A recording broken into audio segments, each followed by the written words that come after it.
በስመ አብ ወወልድ ወመንፈስ ቅዱስ አሐዱ አምላክ አሜን። መጽሐፈ ጥበበ ኢያሱ ዘወዲ ሲራክ ምዕራፍ 2 ኣብ ቅድሚ ኣምላኽ እሙን ኩን። ኣተወዲ ንእግዚኣብሔር ክትገልግል እንተደኣ ኮንካ ገዛ ርእስኻ ንፈተና ኣዳሉ ቀንዑን ዘይነቕነቕን ኹን። ብግዜ ፀገብ ከዓ ኣይትታወኽ። ኣብ እግዚኣብሔር ተፀጋዕ ካውከቱ ኣይትፈለም። ኣብ መወዳእታ ዕድመኻ ድማ ከኽብረካ እዩ። ዝኾነ ነገር እንተመፀካ ተቐበሎ፣ ውርደት እውን እንተበፅሐካ ኣጎስኩን።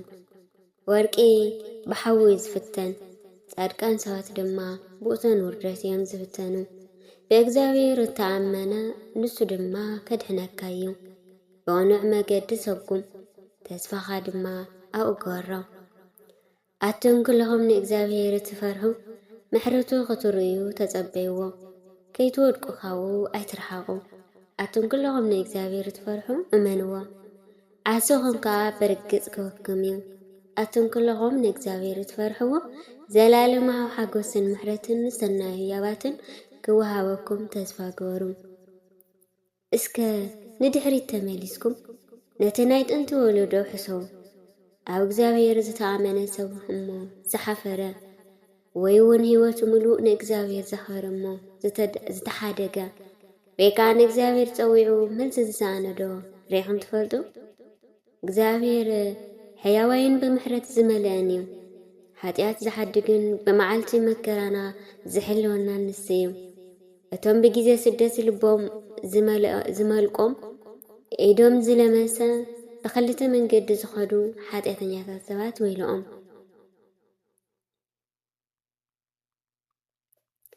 እቲ ልቡ ዝመልቆ ፈራህ ወይሉ እምነት ስለ ዘይብሉ ሓለዋ ይረክብን እዩ። ኣቶም ተስፋ ዝቆረፅኩም ወይልኹም፣ እግዚኣብሔር ክፈርደኩም ክመፅእ ከሎ ደኣ እንታይ ክትገብሩ ኢኹም? እቶም ንእግዚኣብሔር ዝፈርሕዎ ንትእዛዛቱ ዘየፍረስዎን እዮም። እቶም ዘፍቅርዎ ድማ ከም ፍቓዱ ኮይኖም ክነብሩ እዮም። እቶም ንእግዚኣብሔር ዝፈርሕዎን ዘፍቅርዎን ክሕጎስዎ ይፅዕሩ፣ ንገዛ ርእሶም ከዓ ንሕጉ ይግዝኡ። እቶም ንእግዚኣብሔር ዝፈርሕዎ ኩሉ ሳዕ ከገልግልዎ ድልዋት እዮም። ኣብ ቅድሚ እውን ገዛ ርእሶም ትሕት የብሉ። ዕብየት ምሕረቱ ከም ዕብየት ምግርምኡ እዩ እሞ ኣብ ኢድ ሰብ ካብ ምውዳቕ ኣብ ኢድ እግዚኣብሔር ምውዳቕ ይበልፅ ድማ ይብሉ። ጥበበ ኢያሱ ምዕራፍ 3 መሰል ወላዲ ደቀ ንኣይ ናቦኹም ስምዕኒ፣ ተሓሊኹም ብሰላም ምእንቲ ክትነብሩ ካብዚ ዘበለኩም ግበሩ፣ ከምዚ ዝብለኩም ግበሩ። ከመይ እግዚኣብሔር ንወላዲ ኣብ ልዕሊ ደቆም ስልጣን ሂብዎም እዩ እሞ ኣደ እውን ኣብ ልዕሊ ደቃ ስልጣን ከም ዘለዋ ኣረጋጊጹ እዩ። ነቦኻ እንተኣኽበርካ ሓጢኣትካ ይስረየልካ፣ ንድኻ እንተኸበርካ ከዓ ብዙሕ ሃብቲ ትድልብ። ነቦኻ እንተኸበርካ ሓደ መዓልቲ ድማ ደቅኻ ክሕጉስኻ እዮም። እግዚኣብሔር ከዓ ጸሎትካ ክሰምዕ እዩ። ናባኻ ነቦኻ ብምኽባርን ንዴኻ ከም እትሐጉስ ብምግባርን ንእግዚኣብሔር እንተተኣዘዝካ ዕድመኻ ነዊሕ ክኸውን እዩ። ንወለድኻ ከም ባሪኦም ኮንካ ተኣዘዞም። ምርቑ ናባኻ ምእንቲ ክዓስል ነቦኻ ክትብሎን ብትገብሮን ኩሉ ኣኽብሮም። ምርቓ ወላዲ ኣብ ኣባይቲ ውሉድ የጽንዕ፣ መርገም ወላዲ ካብ ስር መሰረቶም ይምንቁሶም። ነቦ ያዋሪደዩ እናበልኻ ይትክበር። ከመይ ውርዴት ኣቦኻ ክብርኻ ይኮነን፣ ክብርኻ ካብቲ ናቦኻ ዘርአኻዮ ክብሪ እዩ ዝመጽእ። ናድዮም ዘየኽብሩ ውሉድ ውርዴተኛታት እዮም። ኣተወዲ ነቦኻ ምስ ኣረገ ተኸናኸኖ፣ ብሕይወቱ እስካዕ ዘሎ ድማ ብገለ ነገር እኳ ኣይትሕዝኖ። ኣእምሮኡ እንተኣጥፍአ እውን ተሓገስ። ንስኻ ጥዑይን ሓያልን ስለ ዝኾንካ ኣይትንዓቆ። እቲ ንወላዲኻ ዝገበርካዮ ሕያውነት እግዚኣብሔር ኣይርስዖን እዩ። ሓጢኣትኻ ንኸድምስሰልካ ክሕግዘካ እዩ። መከራ እንተወደቐካ እግዚኣብሔር ነቲ ዝገበርካዮ ሕያውነት ክዝክሮ እዩ እሞ ክሕግዘካ እዩ። ሓጢኣትከ ድማ ከምቲ ብሙቐት ፀሓይ ዝሓቅቕ በረድ ክሓቅቕ እዩ።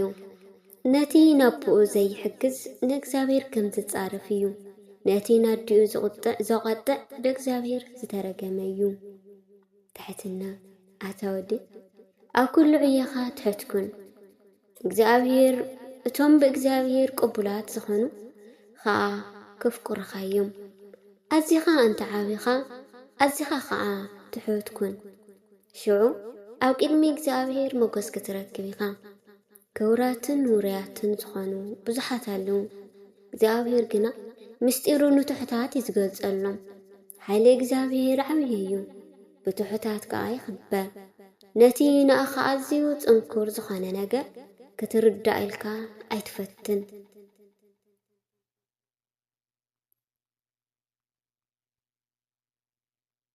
ودي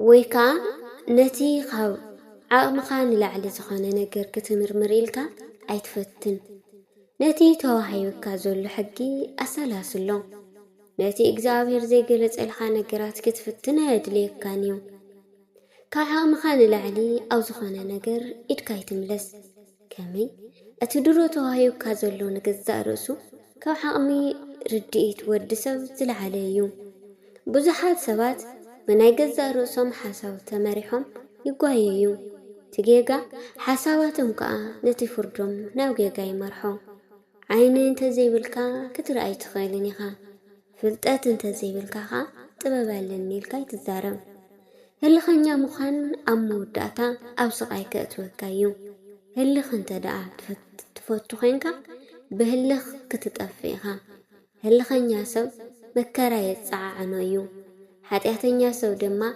حاتيات أولع الحاتيات يخمر إكي أو تمسور سلازي سدادة أو أتمسور سلازي سدادة أو تعويتنيا تازولو مكارا هو سيولون فلا تأسوات كم السلاتات يمهارو كمهارو سلازدوليو صن إلهم يسمعوا ندخام متوات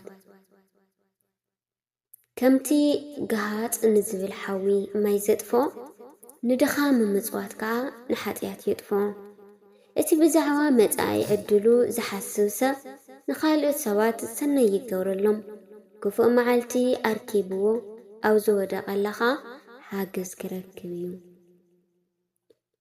أمين سلا غالاتو نايغالو بعلويت እግዚአብሔር አምላኽና ዝኸበረ ዝተመስገነ ይኹን ሰላመት ስድራሉ እግዚአብሔር ክብራት ኣሕዋቴን ሓቴን ሰላምታ ይረሳሕኹን ከመይ ቀኒኹም ንኽለኹም ፀኒልኩም ካብ መጀመርያ እስከ መጨረሻ ስለዝተኸታተልኩም ኣዝየ ዘመስግን ቀጻሊ ምዕራፍ 4ን 5ን ሒዘልኩም ከመፅየ ክስካብዚ ፀኒልኩም ስለዘዳመፅኩምና ኣዝየ ዘመስግን ትገብሩለይ ሓገዝን ምብርታዕን ኣዝየ መስግን ስሰናዩ وسبحات لله እግዚአብሔር ወለወላዲቱ ድንግል ወለመስቀለ ክቡር አሜን።